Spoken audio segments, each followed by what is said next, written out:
So I've been home from Comic-Con for like 4 days now. Let's see, what's today? Yeah, 4 days, and I'm still really worn out and tired. Honestly, hard to say it was great this year. Alright.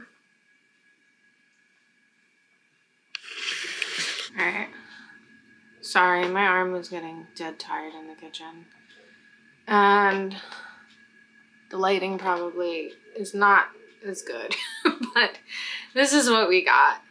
Like I was saying, really hard to say it was great this year, being the 2023 year if you're seeing this in the future. I've been going to Comic-Con since 2010. These are all of Andrew's badges for various events. Comic-Con, but also the band his sister is in, and oh, that one's Emerald City Comic Con. You know, good amount. This is when we went to Fringe in Scotland. Good amount, you know. He's a nerd doing stuff. And then these are all my badges. Significantly more number than this one, right? I also have Anime Next in here and stuff like that.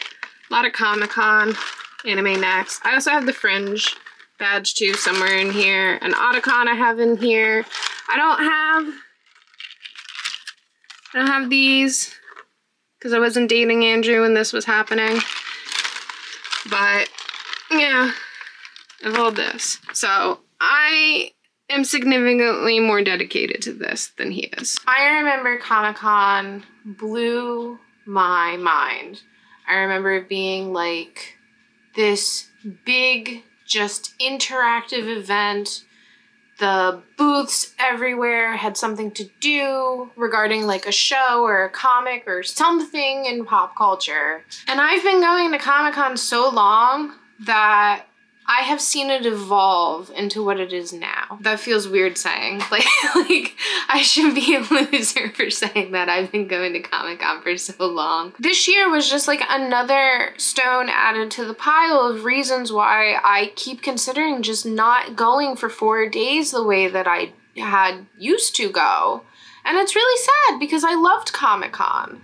And look, I enjoy that Comic-Con is a spot that so many people can come together and just like celebrate the things that they love, be it movies, comics, TV shows, music, video games, nerd stuff online. Like, it's just like a safe space that everybody is just coming together and just like being themselves and celebrating the thing that they love, and nobody's judging them, nobody's making fun of them, and we're all just having fun together. And I will always love that aspect of Comic-Con, but it's just become such an cash grab, honestly, that it's disgusting. Back in the day, because you know I'm so old where I have to say back in the day, but back in the day, my first experience going to Comic-Con, I think it was a Sunday ticket. Then you just go and you do stuff. And it was fun, and you can wander around, and like you got into like the interactive events without waiting too long, and you got your full of like just like seeing crap.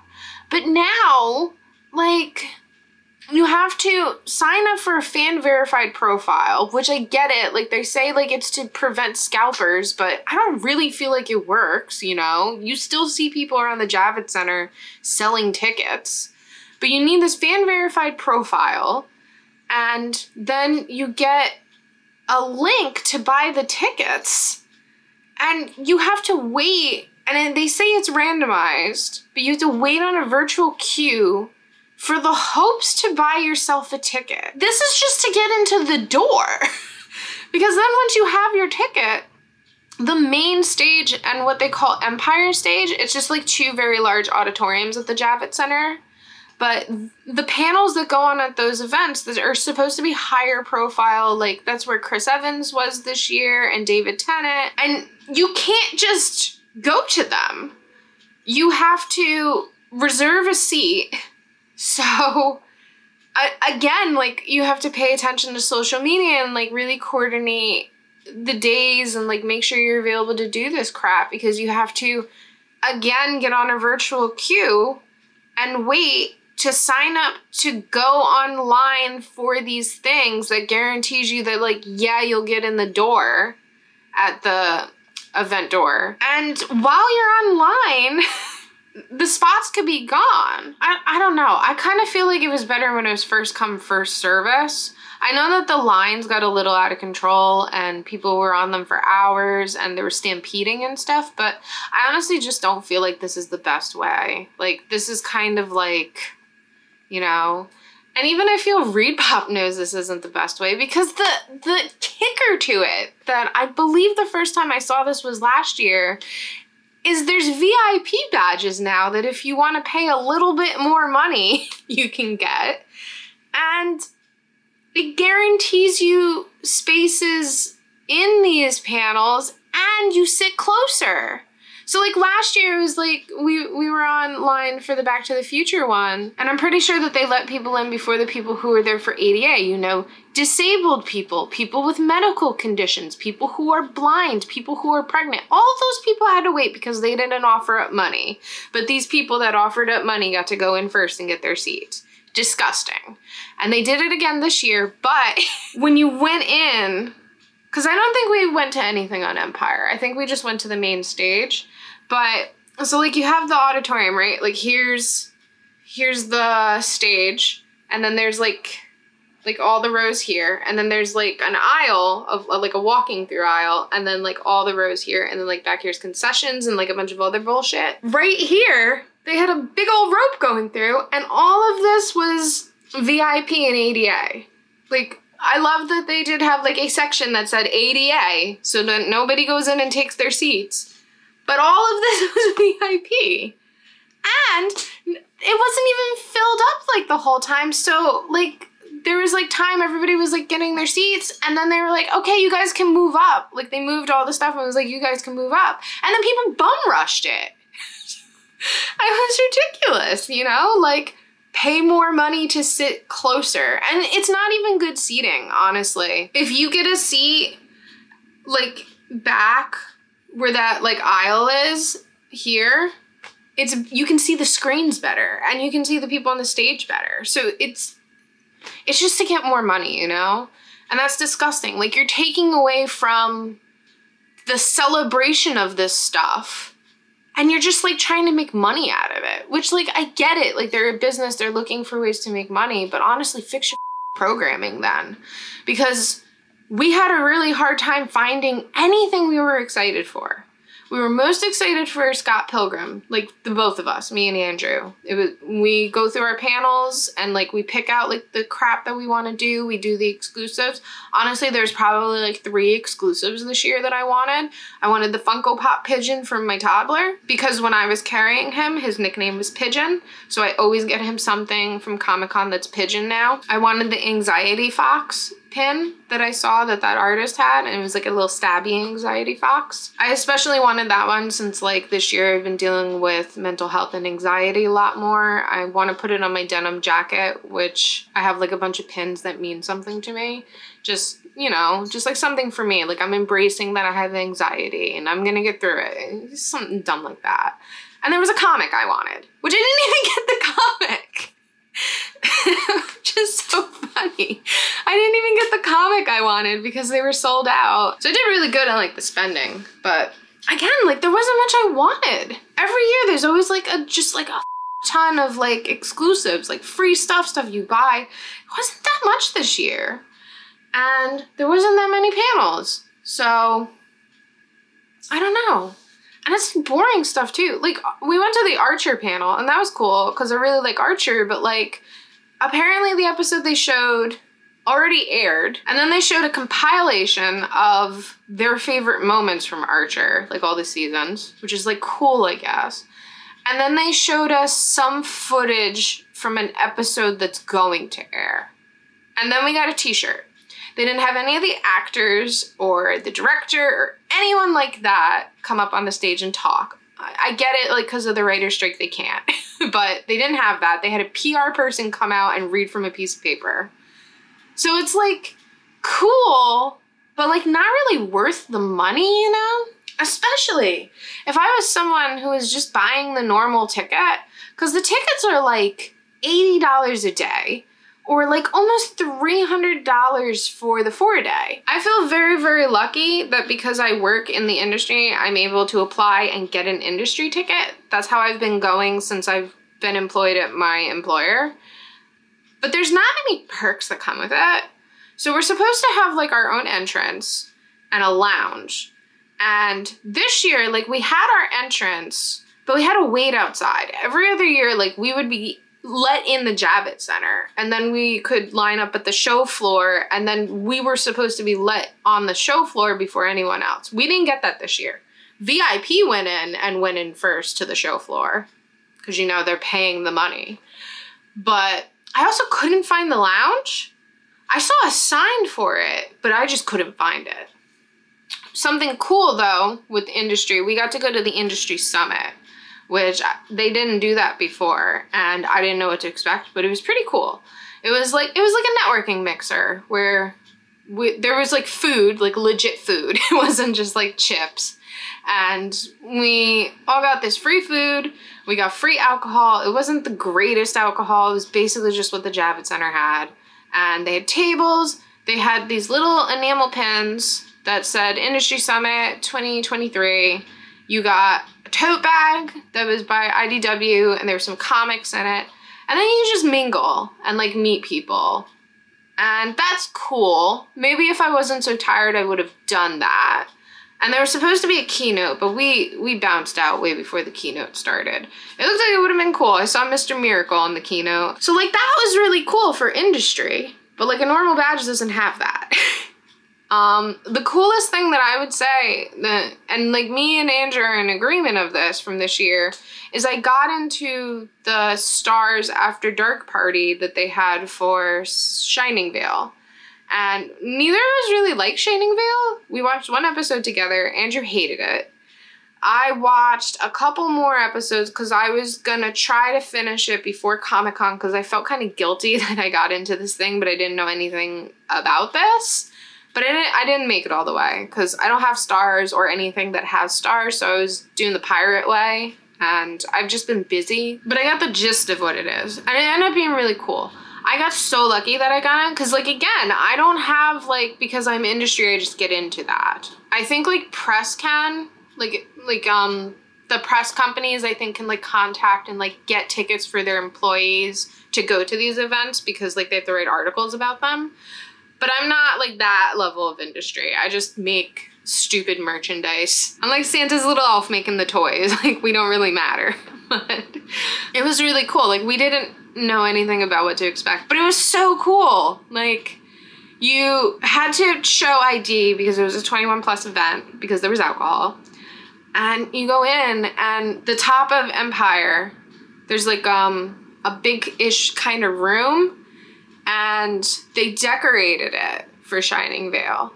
So it had like a projector like showing the demon girl's face, and like there was like the stained glass was set up behind where the DJ was, and there was like these like comfy looking chairs that match the aesthetic of like what is in the house, and the lamps that match the aesthetic of the tiki bar that they found in their basement.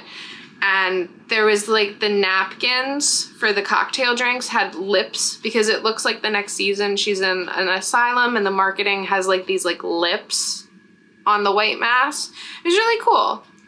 And there was actors paid that were in asylum hospital gowns, and they had the masks, and they were just like paid to like stare at the wall like spooky. There was a guy in like a decaying goat outfit, but it was a rave. It was a huge dance party rave.